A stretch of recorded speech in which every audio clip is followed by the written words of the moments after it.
ಡಿ.ಕೆ. ಸುರೇಶ್ ಅವರ ಸಹೋದರಿ ಅಂತ ನಂಬಿಸಿ ಜನರಿಗೆ ಕೋಟಿ ಕೋಟಿ ಪಂಗನಾಮ ಹಾಕಿದ್ದ ಐಶ್ವರ್ಯ ಗೌಡ ವಂಚನೆ ಪುರಾಣ ಬಗೆದಷ್ಟು ಬಯಲಾಗ್ತಾ ಇದೆ.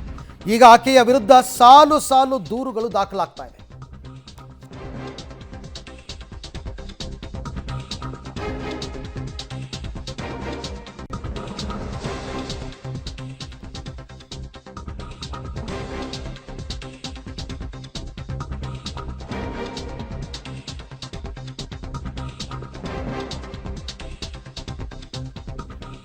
ಐಶ್ವರ್ಯ ಗೌಡ ವಿರುದ್ಧ ಈಗ ಸಾಲು ಸಾಲು ದೂರು.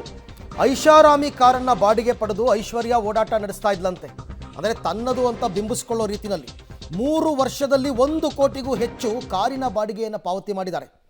ಇಂದಿರಾನಗರದ ಟ್ರಾವೆಲ್ಸ್ ಏಜೆನ್ಸಿಯಿಂದ ಕಾರನ್ನು ಬಾಡಿಗೆಗೆ ಪಡೆದದ್ದು. ಅದು ಏನು, ಎಲ್ಲ ಐಷಾರಾಮಿ ಕಾರುಗಳೇ, BMW, ಜಾಗ್ವರ್, ಬೆನ್ಸ್ ಇಂಥ ಕಾರುಗಳೇ. 3-4 ತಿಂಗಳಿಂದ ಕಾರಿನ ರೆಂಟನ್ನು ಪಾವತಿಸಿಲ್ಲ ಈಕೆ ಅಂತ ಗೊತ್ತಾಗಿದೆ. ಪೊಲೀಸರ ತನಿಖೆಯ ವೇಳೆ ಈ ವಿಚಾರ ಬೆಳಕಿಗೆ ಬಂದಿದೆ. ಅಂದರೆ ತನ್ನನ್ನು ತಾನು ಡಿ.ಕೆ. ಸುರೇಶ್ ಅವರ ಸಹೋದರಿ ಅಂತ ತೋರಿಸ್ಕೋಬೇಕಾದ್ರೆ ಅಂಥ ಕಾರುಗಳಲ್ಲೇ ಓಡಾಡಬೇಕಲ್ಲ, ಜನ ನಂಬಬೇಕಲ್ಲ.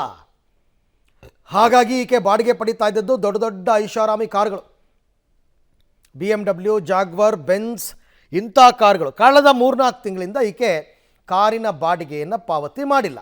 ಈ ಬಗ್ಗೆ ಮತ್ತಷ್ಟು ಮಾಹಿತಿ ನನ್ನ ಕೊಲೀಗ ನರಸಿಂಹಮೂರ್ತಿ ಅವರಿಂದ ಪಡ್ಕೊಳ್ಳೋಣ. ಎಸ್ ಮೂರ್ತಿ, ಈಗ ಪೊಲೀಸರ ತನಿಖೆಯ ಸಂದರ್ಭದಲ್ಲಿ ಐಶ್ವರ್ಯ ಗೌಡ ವಿಚಾರ ಇನ್ನೇನೆಲ್ಲ ಅಂಶಗಳು ಬೆಳಕಿಗೆ ಬಂದಿದೆ?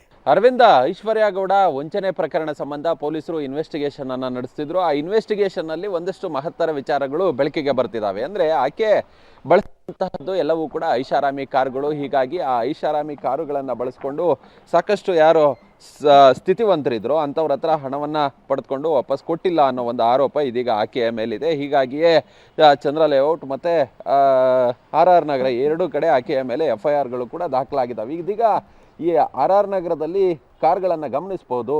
ಒಂದು ಆಡಿ ಕಾರ್, ಇದು ಆಡಿ ಆ ಕಾರನ್ನು ಆಕೆ ಪತಿ ಹರೀಶ್ ಹೆಸರಲ್ಲಿ ಇದೆ ಈ ಕಾರು ಅನ್ನೋದು ಕೂಡ ಗೊತ್ತಾಗ್ತಿದೆ. ಮತ್ತೊಂದು BMW ಕಾರ್ ಇದೆ. ಆ BMW ಐಷಾರಾಮಿ ಕಾರು, ಅದರಿಂದ ಫಾರ್ಚುನರ್ ಕಾರು, ಈ 3 ಕಾರುಗಳನ್ನು ಇದೀಗ ಸೀಸ್ ಮಾಡುವ ಕೆಲಸವನ್ನು ಕೂಡ ACP ಭರತ್ ರೆಡ್ಡಿ ಅವರು ಮಾಡಿದ್ದಾರೆ.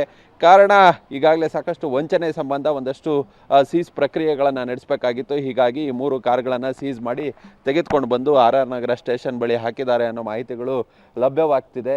ಇವು ಕೇವಲ ಸ್ವಂತ ವಾಹನಕ್ಕೆ ಬಳಸ್ತಿದ್ದಂತಹ ಅವರ ಹೆಸರಿನಲ್ಲಿದ್ದಂತಹ ಕಾರುಗಳು ಅನ್ನೋದು ಗೊತ್ತಾಗ್ತಿದೆ. ಆದರೆ ಸಾಕಷ್ಟು ಕಾರುಗಳು, ಅಂದರೆ ಇಂದಿರಾನಗರದ ಟ್ರಾವೆಲ್ ಏಜೆನ್ಸಿ ಏನಿದೆ, ಆ ಏಜೆನ್ಸಿ ಮುಖಾಂತರ ಸಾಕಷ್ಟು ಐಷಾರಾಮಿ ಕಾರುಗಳನ್ನು ಬಾಡಿಗೆಗೆ ಪಡೆದುಕೊಳ್ತಿದ್ರು.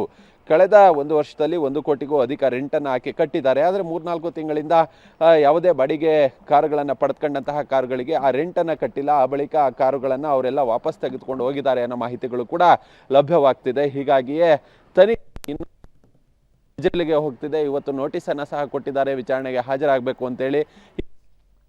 ಮೂರ್ತಿ, ಹಾಗೆ ಸಂಪರ್ಕದಲ್ಲಿರಿ, ನಿಮ್ಮ ಜೊತೆ ನಾನು ಮತ್ತೆ ಮಾತಾಡ್ತೀನಿ. ಈ ಪ್ರಕರಣದಲ್ಲಿ ಇವಾಗ ಹಲವಾರು ವಿಚಾರಗಳು ಬೆಳಕಿಗೆ ಬರ್ತಾ ಇದೆ. ಪೊಲೀಸರು ಸೀಸ್ ಮಾಡಿರೋ ಕಾರ್ಗಳನ್ನ ಕೂಡ ನೀವು ಗಮನಿಸ್ತಾ ಇದ್ದೀರಾ.